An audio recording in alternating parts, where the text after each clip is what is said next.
Welcome to Capital Conversations. It's Tuesday, April 24th, 2012. I'm Marty Owings. And I'm Andi Friedel. We are going to talk about the legislative issues that are wrapping up here in the final weeks of the legislative session. We have two guests to start tonight, Representative Debra Hilstrom and Republican Senator John Carlson.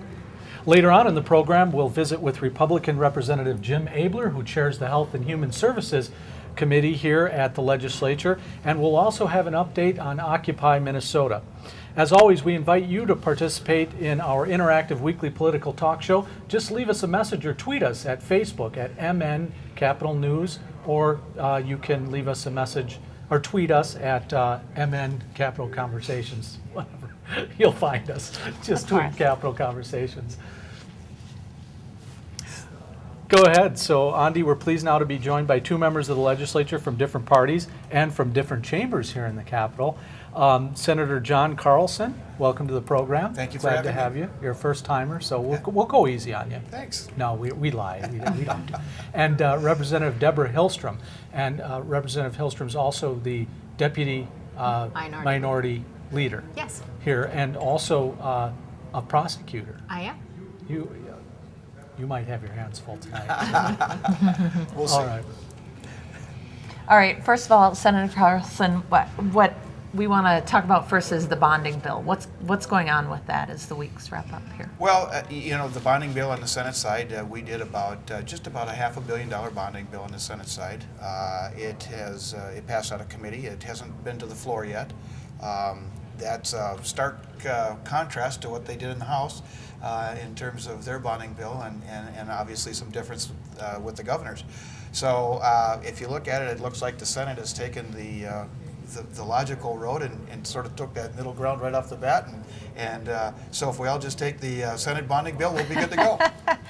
And how do you feel about that, Representative Hilstrom? Let me start by saying that I thought that the governor's bonding bill was very appropriate for Minnesota. It had a geographic balance as well as protecting the assets for Minnesota. It did a great job for our higher education institutions, roads, bridges, infrastructure needs. So I am very concerned about the bonding bill that's currently being proposed in the Minnesota House. They just passed one out of committee that really has stripped out all of the projects, and it's just kind of clusters of dollars. It actually is a smaller bonding bill than the first bonding bill that passed out because they've put the capital actually in the bonding bill. We originally had two bonding bills. One bonding bill that would take care of the infrastructure needs, one bonding bill that would take care of the capital needs. Okay. And frankly, the bonding bill that's currently moving is very concerning. And when you say capital, the state capital improvements? Yes, the Yeah. state capital Okay. is in need of improvements. The infrastructure actually of this building, you can see, it has some deterioration issues, and Sure. we really do need to take care of the capital. The problem is, do you bond for that all at once, or do you do that as you can do the projects? I'm hoping that we can come to a decision and a compromise about a good bonding bill that actually has geographic balance as well as taking care of Minnesota's assets. Well, the bonding bill is generally filled with construction and infrastructure projects. Can you highlight some of the large infrastructure projects that might take place in the different versions of the bonding bill legislation moving through?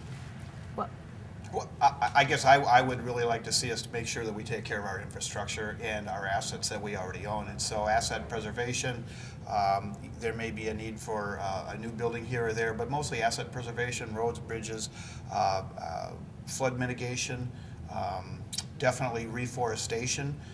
We definitely need to have a significant amount in the bonding bill for reforestation. If you're aware of the significant blowdown that happened in the St. Croix Park area, it's about 185,000 acres of blowdown that needs to be reforested, and that's timber in the wood products industry is the fourth largest economic driver in Minnesota, and so we need to make sure that gets taken care of. So I think if we can do that and do that in a geographically balanced way, that would be a good thing. And you represent the Bemidji outstate area, Correct. right? So that makes sense. That would be your interest as Right. well. Well, and Yeah. the House bonding bill does have no geographic balance. While it does take care of some of the flood issues, again, it doesn't have any specific projects. It just has clusters of money, which doesn't even take care of the need. Okay. And so And there is no geographic balance. There's nothing really in the suburbs. There's nothing in the inner city. You have a small amount of dollars, but it's by no means geographically balanced. Or does it take care of the infrastructure needs of the state? We have a responsibility to take care of our infrastructure so that when we pass it on to the next generation, it's in better shape than the way we got it. The current bonding bill, as it's proposed in the House, will not protect the assets. So you're saying no suburbs, no inner city, so greater Minnesota money? It has some greater Minnesota money, but even some of the highest priorities that greater Minnesota legislators have identified are out of the bill because it has no local projects at all. So, and the MnSCU system, which is our higher education, not counting the University of Minnesota, it doesn't have any of their high priority projects in the bill. We do have a responsibility to future generations to make sure we protect our higher education institutions. Now, when you both say infrastructure, I know that there was a push from people along the potential Southwest Light Rail corridor. Is that out of the picture in both of the bills? Well, it's out of the bill in the House, but of course it continues to be part of negotiation discussions. Well, before we move on, I wanted to hit you guys with this. So what has the public seen this week, and we're right up to today because this is a moving, developing story, but if you look at what the public's seen, they've seen a legislature that talked about jobs when we got started. All of the leadership came out and said we're going to focus on jobs. That, by and large, hasn't been done. And then there haven't been a lot of things that have moved along very fast. But now the Vikings, we get a visit from Roger Goodell and some other people, and suddenly we can move things rapidly through committee if we want to. Does that send the wrong message to the public? I mean, no offense to the Vikings lovers out there that want a stadium, but where are you guys at on that? Marty, I would argue with you that we haven't done anything about jobs. When we passed the permitting efficiency bill, the second phase of that bill, those are the types of things that we won't see the jobs tomorrow or the next day, but over time you will see that is going to be a significant improvement to our business climate in Minnesota, and it'll be a big help for jobs. Well, I just want to say that while the permitting thing is great in words, if you actually cut all the staff so they can't process the permits anyways, it doesn't do anything to improve the climate.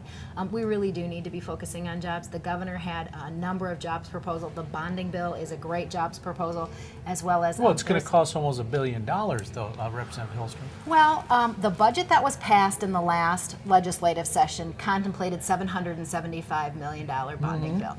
So it isn't, the proposals that are out there, other than the governor's, is nowhere near that. But we do have a responsibility, again, to take care of the infrastructure. But the other jobs proposal that the governor proposed included tax credits for businesses who hire people who have not been employed recently, who are coming back from the war, who are students right out of college. That would have been an easy bipartisan jobs proposal, and that was frankly voted down today on the House floor. So I think that there are a number of jobs proposals that we should be talking about that have not been a priority of the Republicans in the House, and I think it really is time to get down to the bread and butter issues that Minnesotans care about. That's jobs and the economy. Can I move on? Sure, yeah, absolutely. Didn't know if you had more about that. Well, the other big issue, and it was in the Star Tribune this morning, is the Vikings, and Marty talked about it a little earlier, and seems to be back with a lot of action. Senator Carlson, will the Senate wait for the House to act on this, or? Well, I'm not sure what the House's schedule is. It's a little bit difficult. Those are always all the moving parts between the House and the Senate. And being a freshman senator, I don't quite always get even all of our processes, let alone what the House is doing. But I do know that the Senate Finance Committee will be taking up a bill passed out of the Jobs Committee today in the Senate and passed on to the Finance Committee. They'll be taking it up tomorrow. It seems like a reasonable way to pay for the Vikings is the modernization of the charitable gambling. It does produce some more revenue. It produces a tax break for the charities, so that that's something they've been looking for many years.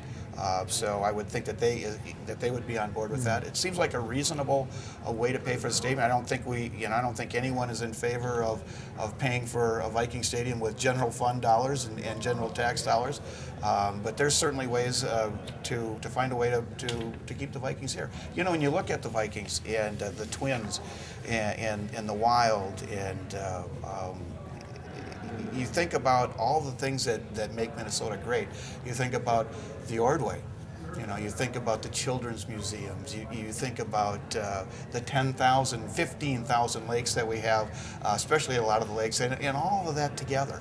All that together creates a quality of life for Minnesota that we enjoy. That I don't think we want to change that. Representative Hilstrom, where's the House? Well, I think that you could see the Viking Stadium debated on the House floor as early as tomorrow. As you know, that it passed through Ways and Means, and we're meeting in rules tomorrow, so it could be on the floor as early as tomorrow. The challenges, I think you'll see that it really is about what is it and how do you pay for it and does the financing work. So you will see members of both parties being for it and members of both parties being against it. And the question is, have people done the work that needs to be done for it to pass? Well, let me ask you a caucus question here. I know you guys are super devil secret about that stuff in the meetings, but did the governor come over to your caucus and get some people in line? Because I understand there were some agreements made. The governor doesn't want to be the governor that lost the Vikings. And so, after it got killed in the committee with Representative Joyce Pepin's committee, I believe, did the governor send a little communication? Was there some notes passed? Did he come give you guys a good finger wagging in the old? I can say that the governor has not been to our caucus. He didn't come down? He has not come to the caucus since the session.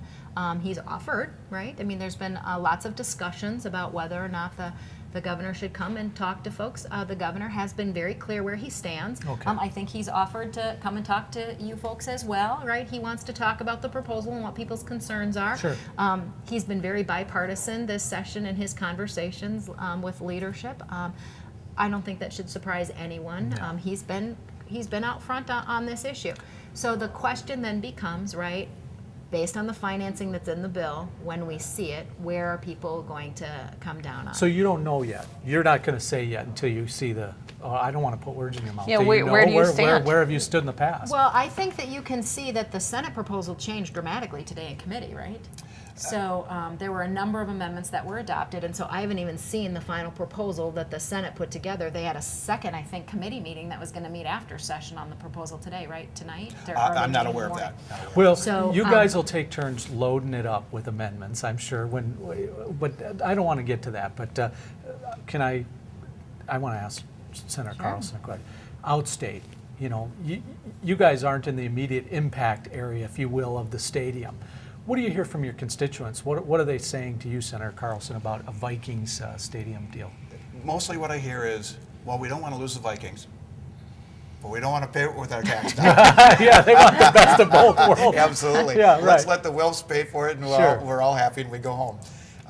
But seriously, what I'm hearing is that just don't pay for it with general fund in our tax dollars. And I think that the charitable gambling method that's currently floating out there seems like a reasonable way to get it done. But that is traditionally, Representative Hilstrom had opposition on both sides, the charitable gambling issue. Have you sensed that it's lessening, the opposition to that? Well, I think gambling in general have people from both parties, from both sides. I can tell you that the Viking Stadium issue has been around since my first term in office. Yeah, 10 years they've been working on this. 12 years. 12 years, My okay. first term in office, we did hear a Viking Stadium bill. So the question is the package that was put together to take care of this issue something that the majority of the elected folks can support? And I think that you're seeing both on the Republican side and the Democratic side, both in the House and the Senate, that people are divided. And the question really becomes, are there the votes to actually pass the bill? And I think it's important that we actually get a vote, though. Let's get a vote out there and let people vote how they think their district is, what their values are. Yeah. And at least get a vote one way or the other. I think Sure, is if important. nothing else, you got some campaign literature, Or not. or not. Go ahead, Andy.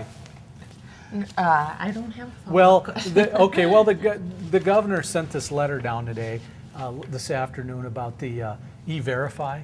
He decided he wasn't going to sign that. There was some issues, and he cites a couple of problems with that. Now, the system, including the appearances of unfair treatment to people that have to go through the E-Verify system. What's your response to this? Well, the governor proposes, the legislature disposes, right? And then the governor gets to decide whether or not he's going to sign the bills that the House and the Senate put together. So clearly, he put together a very thoughtful letter about why he chose not to sign the bill, and that's well within his authority to do that. Have you seen this yet, Senator I have Carlson? not Don't seen want to it. catch you off guard. No, that's okay, but it You can have my copy. does seem a little odd that we have the businesses throughout Minnesota that use the E-Verify system. Is it voluntary usage, Senator Yes, it is. Carlson? Yeah, Okay.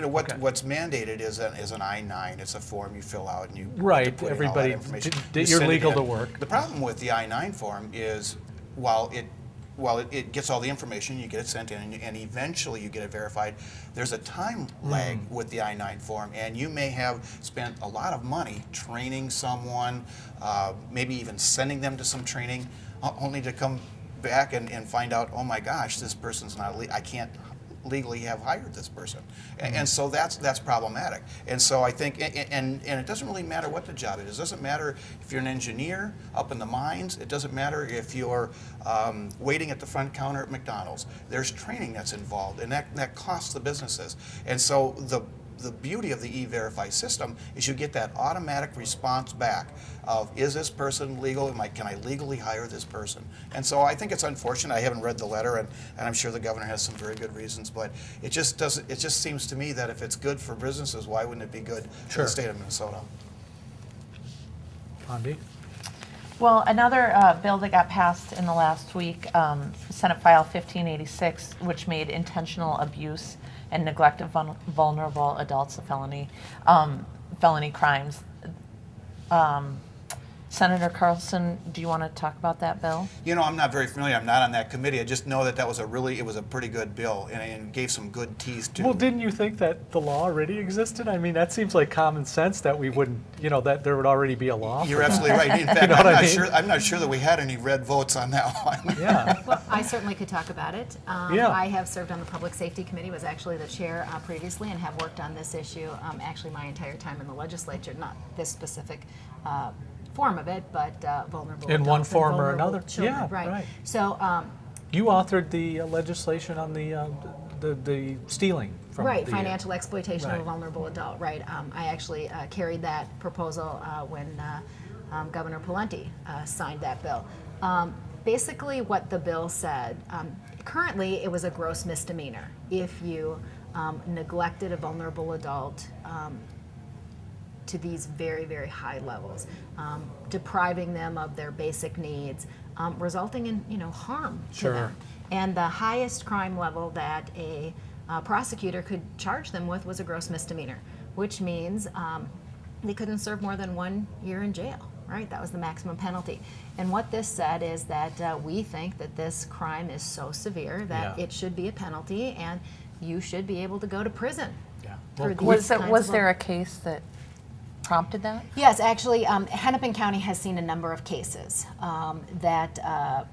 that really resulted in Mike Freeman, kind of taking this issue and bringing prosecutors from across the state together to say we think it should be a felony. Now, State Representative Jean Poppy also had an issue in her community involving a child who was being chained at night. Right. And so they found that in that case as well, the highest level of crime could be a gross misdemeanor, and they felt that if you're doing that to a child, that should be a felony as well. So that was offered as an amendment on the House floor. It passed unanimously, and that was a case in Austin specific. And so now Sure. it will be a felony if you treat vulnerable adults and children And in we these can all manners. stipulate that's a good bill to sign. Yeah, I think. Absolutely. Lastly, and quickly, we're running out of time, but for you, Senator Carlson, since you weren't involved in that, you've been involved and were the chief author in the Senate version of the state lands bill this session. The bill and its House companion just moved through the both houses pretty easily. Can you give us an overview of what the bill is and what it does? Well, a lands bill, Quickly. lands bill typically just is usually some requests from counties you can't do anything with riparian land unless you get legislation.